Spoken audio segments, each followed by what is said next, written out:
September 23, 1944. A field near the Belgian village of Corroy-le-Grand, approximately 15 kilometers behind Allied lines.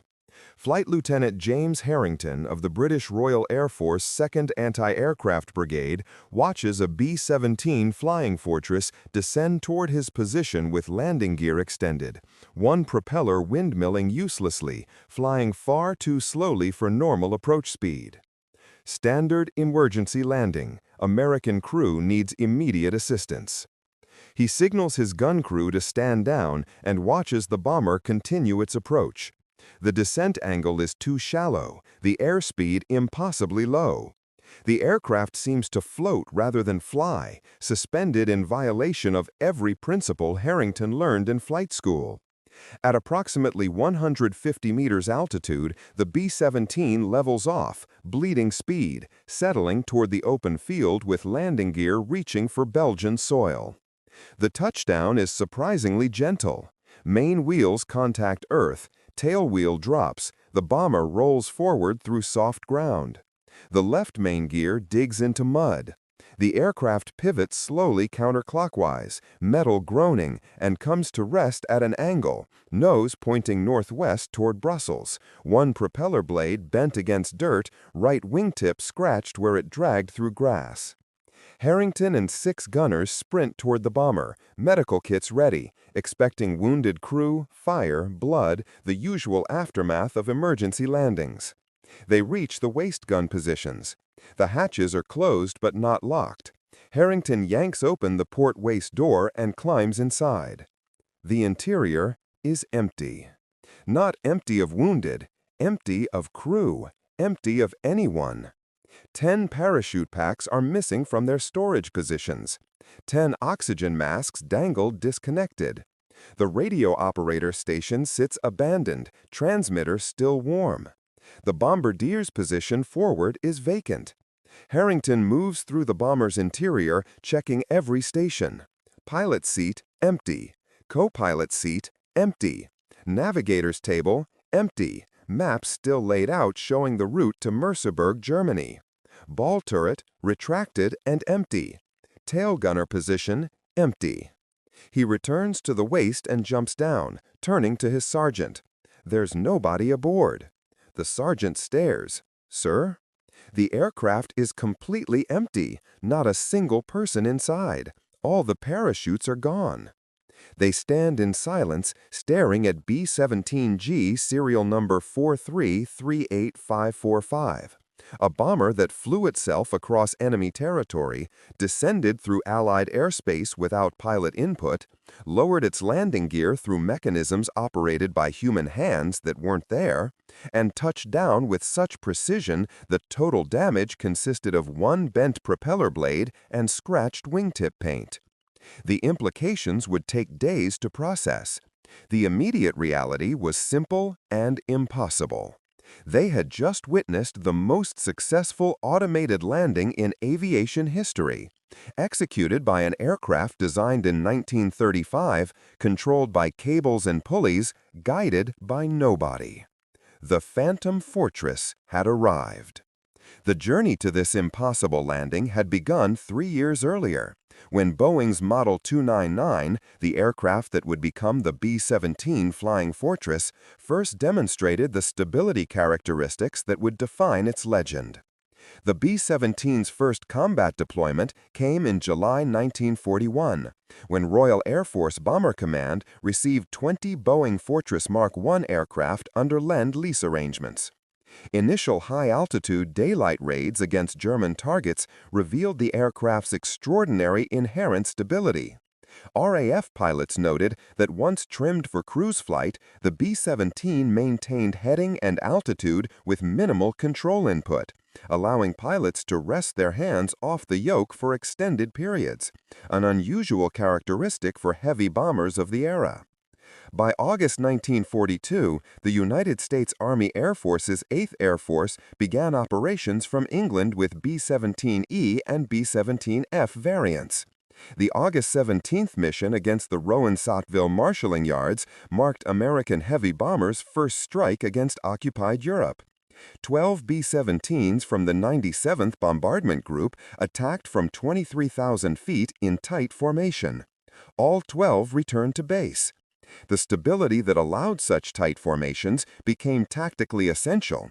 Interlocking fields of defensive machine gun fire depended on bombers maintaining precise positions relative to each other.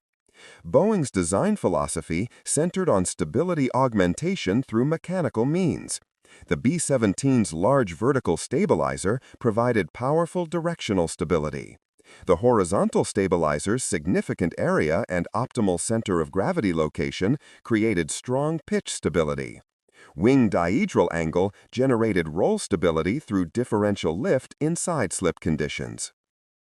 These characteristics combined to create an aircraft that resisted disturbances and naturally returned to trimmed flight conditions, essential for formation flying but unusual in its degree of inherent stability. The B-17G variant, introduced in July 1943, represented Boeing's refinement of Flying Fortress design. 4 Wright R-1820-90 Cyclone 9-cylinder radial engines producing 1,200 horsepower each drove Hamilton Standard constant-speed propellers. Maximum speed reached 287 miles per hour at 25,000 feet. Service ceiling extended to 35,000 feet. Normal loaded weight, 54,000 pounds. Maximum takeoff weight, 65,500 pounds. Combat radius with 6,000-pound bomb load, approximately 800 miles. But the B-17's most significant characteristic wasn't listed in technical specifications. When properly trimmed, elevator trim tabs set for level flight, rudder trim compensating for engine torque, aileron trim neutralizing any wing-heavy tendencies, the aircraft would maintain stable flight indefinitely. Pilots joked that B-17s flew themselves once trimmed correctly. In combat, this meant wounded pilots could rely on inherent stability while recovering. It meant co-pilots could take brief rests during 10-hour missions. It meant navigators could trust the bomber to hold course while updating dead reckoning calculations. On September 23rd, it would mean something unprecedented. The 8th Air Force's campaign against German synthetic fuel production intensified throughout summer 1944. Merseburg in Saxony-Anhalt housed the Luna synthetic oil plant, one of Germany's largest and most critical fuel production facilities. Protecting this target, German forces concentrated extraordinary anti-aircraft defenses. Over 500 heavy flak guns ranging from 88mm to 128mm caliber, arranged in concentric defensive rings guided by sophisticated fire control radar. American bombers called Merseburg the most heavily defended target in Europe, a title previously held by Berlin and the Ruhr industrial region. Intelligence estimates suggested pilots had only a 15% chance of completing 5 missions to Merseburg without being shot down or severely damaged. The mathematics were grim. If you flew against Luna enough times, flak would eventually find you. The September 23 mission dispatched over 300 B-17s against Merseburg and surrounding industrial targets. Among them, 43-38545. A B-17G-30-BO manufactured at Boeing's Seattle plant, delivered to the USAAF in February 1944, assigned to the 401th Bombardment Squadron, 91st Bombardment Group, Heavy, flying from Bassingbourn, England. The crew consisted of 10 men whose names and fates would become intertwined with aviation legend: pilot, co-pilot, bombardier, navigator, flight engineer/top turret gunner, radio operator, ball turret gunner, 2 waist gunners, and tail gunner. The bomber approached Merseburg in formation at approximately 25,000 feet. At 13:17 hours, German flak batteries opened fire. The barrage was standard for Merseburg. Hundreds of 88mm shells detonating in predetermined boxes of airspace, creating kill zones of steel fragments moving at supersonic velocities. Flak crews didn't aim at individual aircraft. They filled volumes of sky with shrapnel and let bombers fly through the storms. 43-38545 took multiple hits. Fragments punctured the right wing, severing fuel lines and hydraulic connections. Engine number 3, inner right engine, seized immediately, propeller freezing as oil pressure dropped to 0. Engine number 4, outer right engine, stuttered, lost power, began trailing dark smoke as cylinder heads cracked from fragment impacts. Engine number 2, inner left engine, ran rough, vibrating badly, threatening to tear itself from its mounts. The pilot lowered the landing gear, the universal signal to his crew that bailout was imminent. With 2 engines dead, a third dying, and structural damage unknown, continuing flight over enemy territory was suicide. He gave the order every bomber crew dreaded: abandon aircraft. The bailout sequence took approximately 45 seconds. 10 men grabbed parachutes, 10 men moved to exit points, 10 men jumped into German airspace at 25,000 feet, expecting their bomber to enter an uncontrollable spin and plunge earthward within seconds of the pilot releasing the controls. The pilot went last.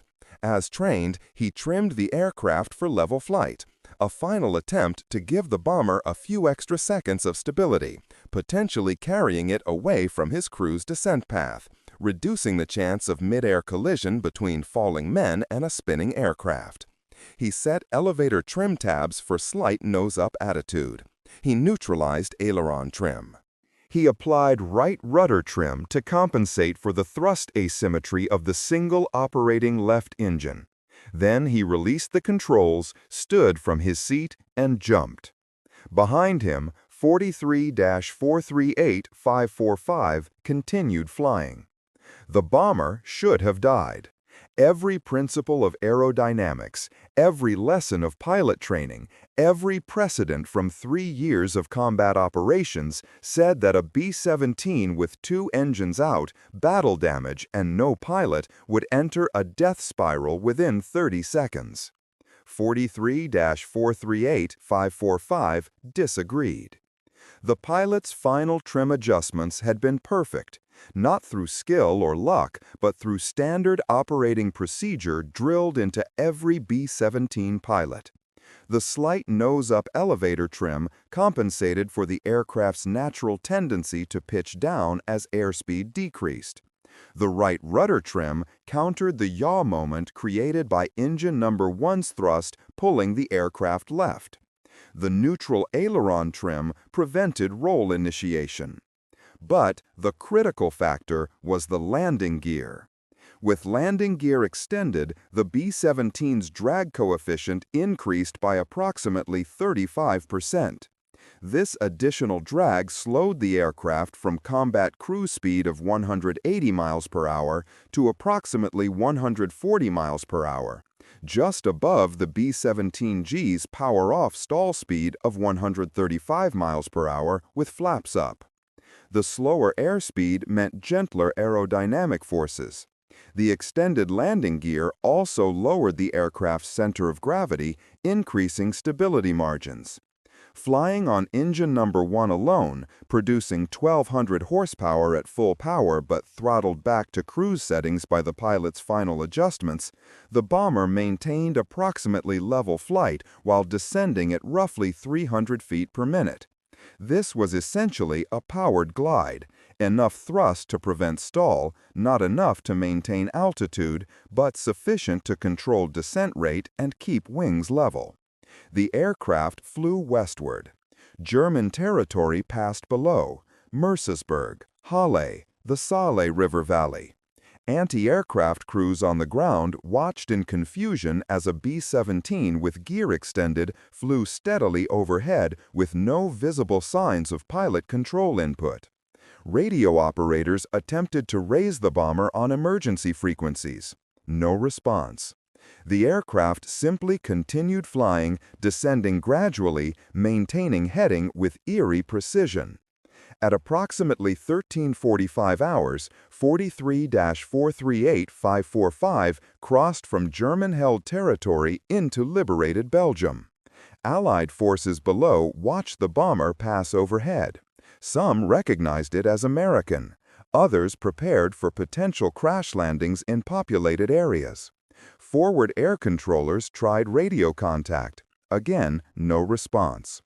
Flight Lieutenant Harrington's anti-aircraft position picked up the bomber at approximately 1352 hours, altitude roughly 2,000 feet, still descending at a steady rate, landing gear extended, flying far slower than any bomber should fly and still remain airborne.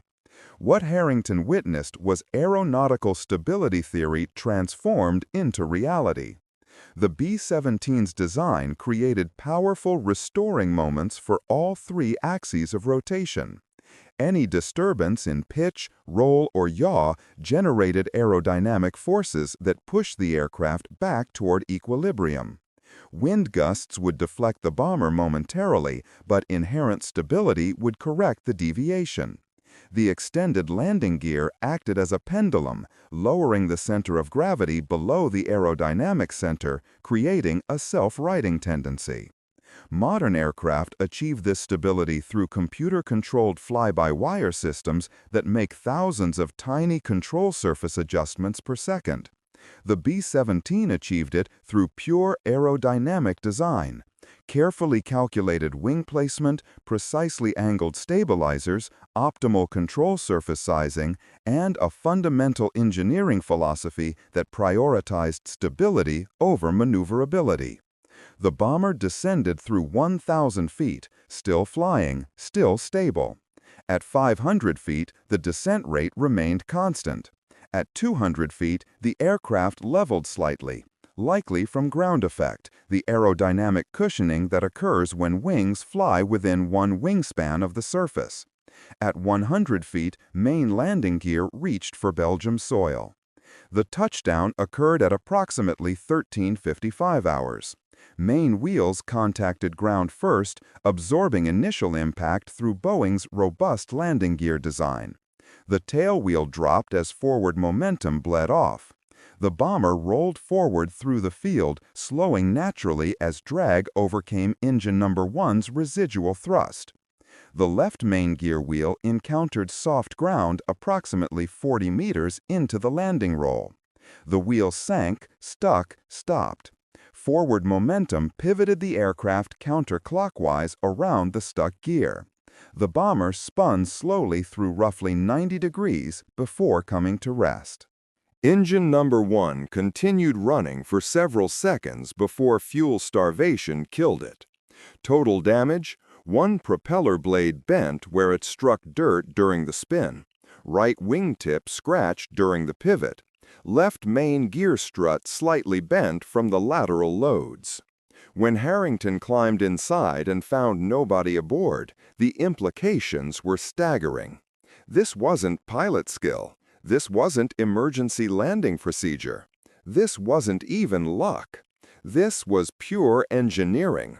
1940s mechanical design, creating stability characteristics so sophisticated that the aircraft could execute a cross-country flight and successful landing with zero human input.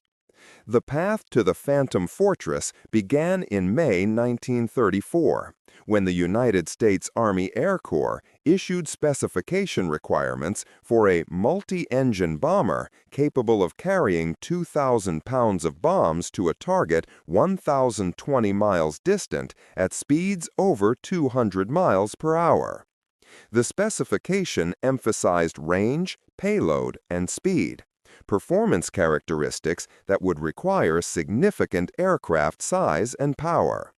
Boeing's response was Model 299, designed under the leadership of Chief Engineer E. Gifford Emery and Project Engineer Edward Curtis Wells. Wells understood that large, heavy aircraft required extraordinary stability to be safely controllable. Unlike fighter aircraft, which prioritized maneuverability, bombers needed to fly straight and level for extended periods. During bomb runs, during formation flying, during long over-water transits where pilot fatigue became dangerous. Wells incorporated specific design features to maximize inherent stability. Vertical stabilizer sizing. The B-17's vertical tail was proportionally larger than aerodynamically necessary, providing excess directional stability.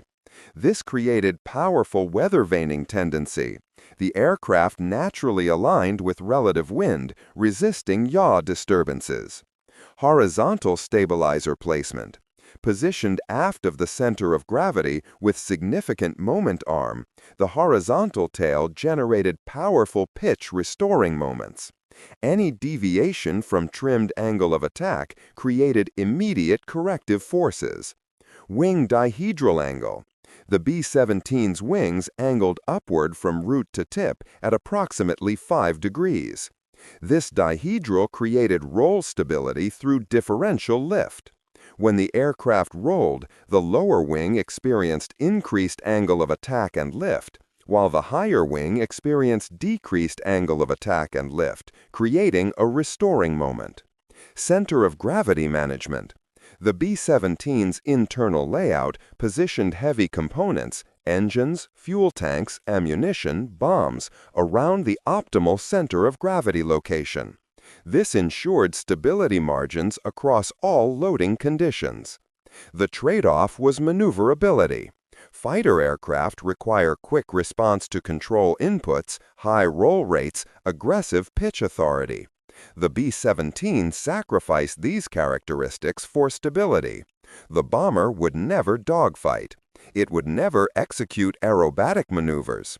Instead, it would fly straight, stable, and predictable. Exactly what long-range formation bombing required. But Wells and his team built in margins exceeding their own specifications. The B-17 wasn't just stable, it was extraordinarily stable, possessing stability margins that allowed trimmed flight with minimal control input, that forgave pilot errors, that kept wings level through turbulence and battle damage, that maintained course when pilots were wounded or exhausted. On September 23, 1944, those margins proved sufficient to fly and land the aircraft with no pilot whatsoever. The immediate cause was the pilot's final trim adjustment. Standard procedure when abandoning a crippled bomber, trim for stable flight to carry the aircraft away from the crew's descent path. Every B-17 pilot practiced this procedure. The pilot of 433855 executed it perfectly. Elevator trim set for slight nose-up attitude. Rudder trim compensating for asymmetric thrust. Aileron trim neutral. Landing gear already extended as the bailout signal. Those settings, combined with Boeing's inherent stability design, created an aircraft in perfect equilibrium. The remaining engine provided enough thrust to prevent stall, but not enough to climb, a stable descent. The extended landing gear increased drag, slowing the aircraft to near its minimum controllable speed, where aerodynamic forces were gentlest and stability margins largest. The heavy bomb load had been dropped during the mission, raising the center of gravity slightly and increasing stability further. The mathematics were elegant. Every force balanced. Every moment countered. The aircraft existed in a stable equilibrium state that required zero input to maintain. Wind gusts would disturb it momentarily, but restoring moments would correct the deviation. The descent rate was determined purely by the balance between thrust, drag, and gravity, no pilot input necessary. Modern engineers examining this incident recognize it as proof of concept for automated flight. The stability augmentation systems in modern aircraft, autopilots, fly-by-wire control laws, auto-landing systems, essentially replicate what Boeing achieved mechanically in 1935. The difference is modern systems use computers and control surface actuators to create artificial stability. The B-17 created stability through pure aerodynamic design. The 10 crew members of 433855 all survived their bailout over German territory. 9 evaded immediate capture and eventually returned to Allied lines through escape and evasion networks. One was captured, but survived the war as a prisoner. All returned to duty. The pilot's decision to order bailout had been absolutely correct. The aircraft's condition made continued flight suicidal. That all 10 lived proved the decision's wisdom. But their bomber rejected death. When British intelligence officers examined 43385 in the Belgian field on September 24th, they found an airworthy aircraft. Engine number 1 was undamaged and operational. Engine number 2 required minor repairs, new cylinder heads, timing adjustment, general service. Engines 3 and 4 needed replacement, but the mounting points were intact. The hydraulic system needed new lines in the right wing. The flak damage consisted of approximately 24 holes ranging from 10 millimeters to 40 millimeters. Serious but repairable. Within 3 days, repair crews from the 9th Air Force's 404th Fighter Group, stationed nearby and equipped with maintenance facilities, assessed the bomber as salvageable. Within 2 weeks, replacement engines arrived. Within 1 month, 43385 returned to operational status and was assigned to a replacement crew. The bomber that landed itself flew combat missions for the remainder of the war. The incident became immediate legend within 8th Air Force bomber squadrons. Pilots told the story in briefing rooms, at officers' clubs, in letters home. Variations emerged. Some versions claimed the bomber landed on a runway. Others insisted it landed in formation with other aircraft. One persistent rumor claimed British pilots found the engines still running, fuel tanks full, as if the crew had simply vanished. The truth required no embellishment. A B-17 had flown itself approximately 60 miles from bailout point to landing, crossed from enemy territory to Allied lines, descended through 25,000 feet of altitude while maintaining stable flight, and executed a successful emergency landing with 0 casualties and minimal damage, all without a single person aboard.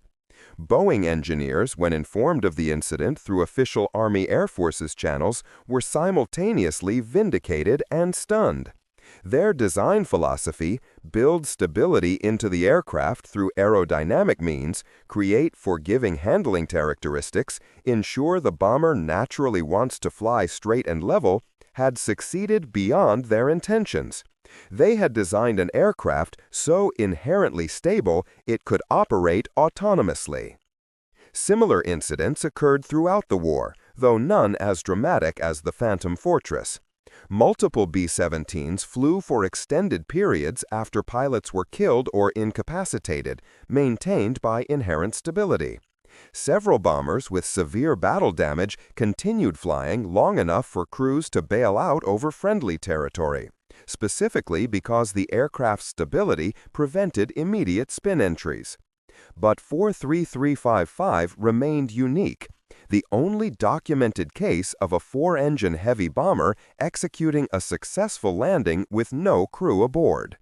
The incident also highlighted the stark philosophical difference between American and Axis design approaches. German and Japanese bombers prioritized performance, speed, ceiling, range, often at the expense of stability and survivability. The Messerschmitt Me-210, intended as Germany's advanced medium bomber, proved so unstable that pilots refused to fly it.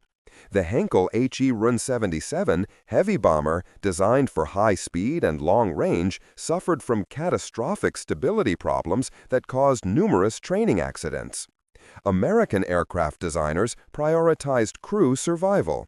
The B-17 stability meant wounded pilots could maintain control. Its robust structure withstood battle damage. Its defensive armament gave crews fighting chance.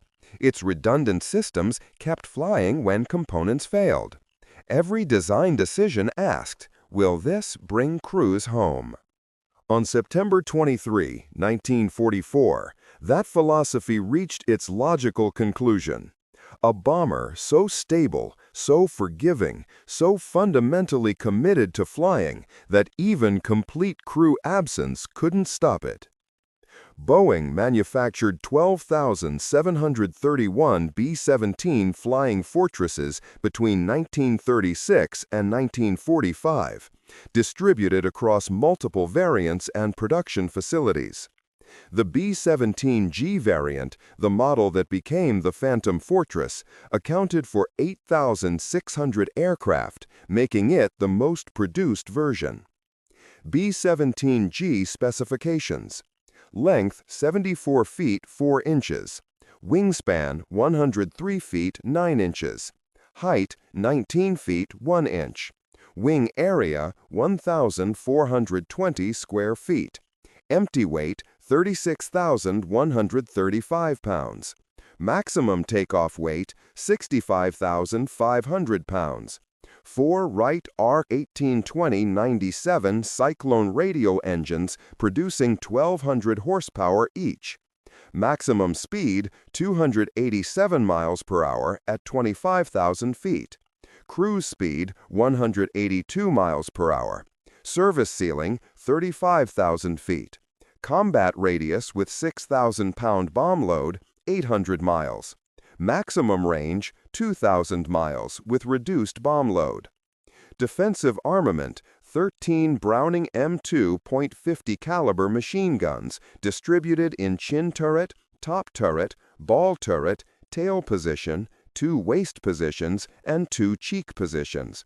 Total ammunition capacity approximately 11,000 rounds. Crew 10 men.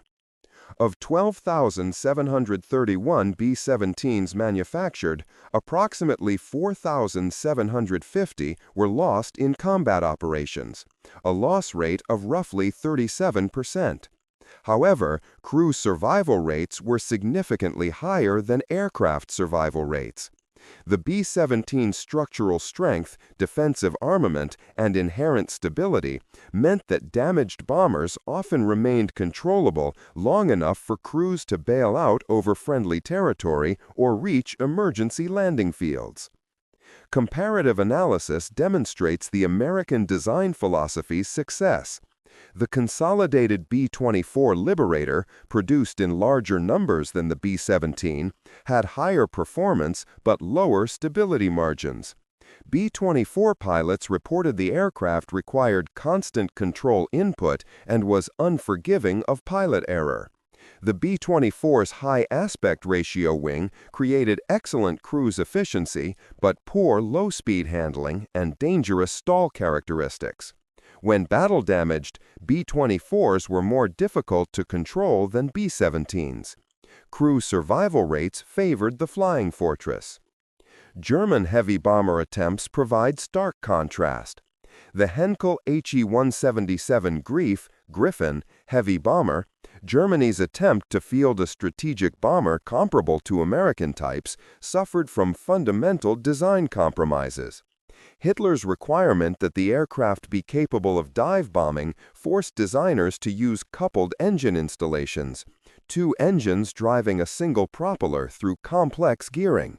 These installations proved catastrophically unreliable, with engine fire so common that crews nicknamed the aircraft the Luftwaffenfeuerzeug, Luftwaffen's lighter.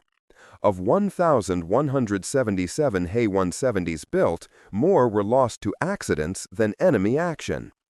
The B-17's stability characteristics saved countless crews throughout the war.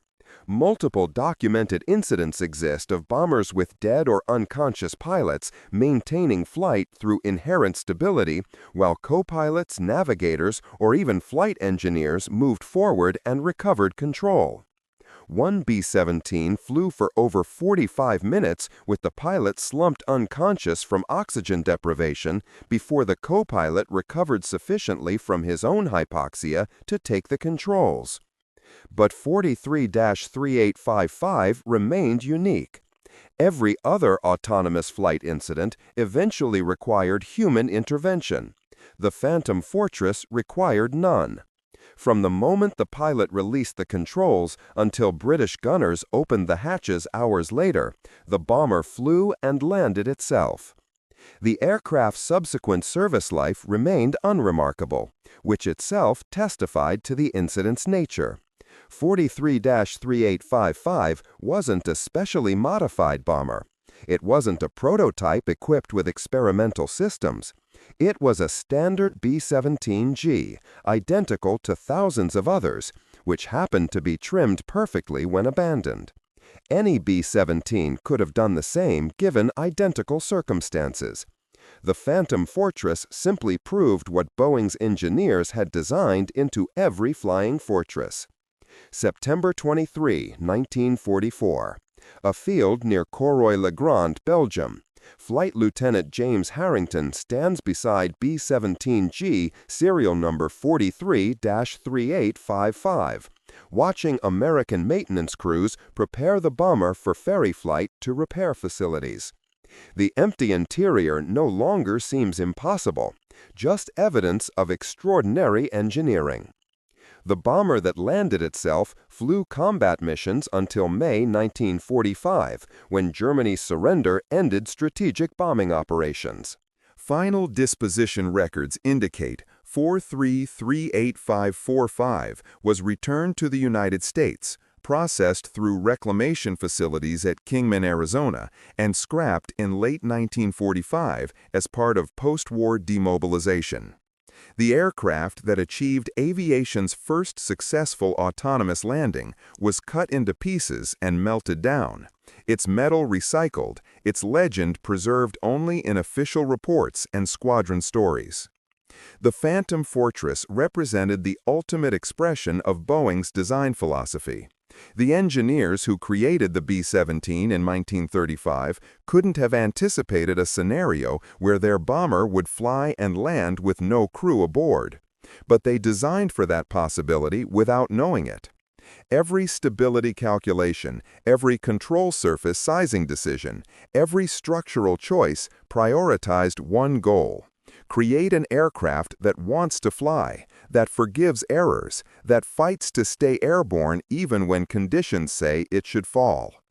Modern automated aircraft use computers to maintain stability. Autopilots make thousands of control adjustments per second. Fly-by-wire systems interpret pilot inputs through software. Autoland systems guide aircraft to touchdown using GPS, inertial navigation, and radar altimetry. The technology is sophisticated, expensive, and requires extensive redundancy to achieve safety certification. The B-17 achieved autonomous flight and landing using cables, pulleys, mechanical trim tabs, and aerodynamic surfaces sized by slide rule calculations. No computers, no electronics beyond basic radio equipment, no sensors except airspeed indicator, altimeter, and compass, none of which were necessary for the stable flight characteristics. Just brilliant engineering that understood how to make air flowing over metal create stability. The lesson transcends World War II aviation. The Phantom Fortress proved that proper design can build safety margins so robust that systems function even when operators are absent. Modern engineering calls this inherent safety or passive safety, designing systems that fail safely without requiring active intervention. Nuclear reactors with negative temperature coefficients, chemical plants with passive cooling, software with graceful degradation. The principle remains: design for stability first, performance second. The B-17 that landed itself wasn't piloted by divine intervention or inexplicable luck. It was piloted by Boeing's engineers who designed stability into metal and fabric a decade earlier. Those engineers never sat in the cockpit on September 23, 1944. But their calculations, their design choices, their commitment to stability over pure performance flew that bomber across enemy lines and brought it home safely. German and Japanese bombers fell from the sky when damaged because they were designed for maximum performance. The B-17 flew home because it was designed for maximum survival. In that difference lies the entire story of why America's air campaigns succeeded while Axis air forces failed. Performance gets you to the target. Stability brings you home. And on one extraordinary afternoon in September 1944, stability was enough to bring home a bomber whose crew had already landed by parachute miles away. The aircraft that opened the Pacific War with Japanese strikes on Pearl Harbor were Mitsubishi bombers prioritizing range over protection. The aircraft that ended the war, dropping atomic bombs on Hiroshima and Nagasaki, were Boeing B-29 Superfortresses, direct descendants of the B-17, incorporating the same stability-first design philosophy that created the Phantom Fortress. 4338545 proved Boeing's engineers correct. Build an aircraft stable enough, and it will insist on flying even when physics and logic say it should fall. Build it forgiving enough, and it will land itself when nobody is at the controls. Build it well enough, and you don't need computers or automation, just intelligent application of aerodynamic principles. The Phantom Fortress flew 79 years ago. The bombers are gone, the crews are gone, but the lesson remains. In engineering as in war, stability defeats performance. Every time.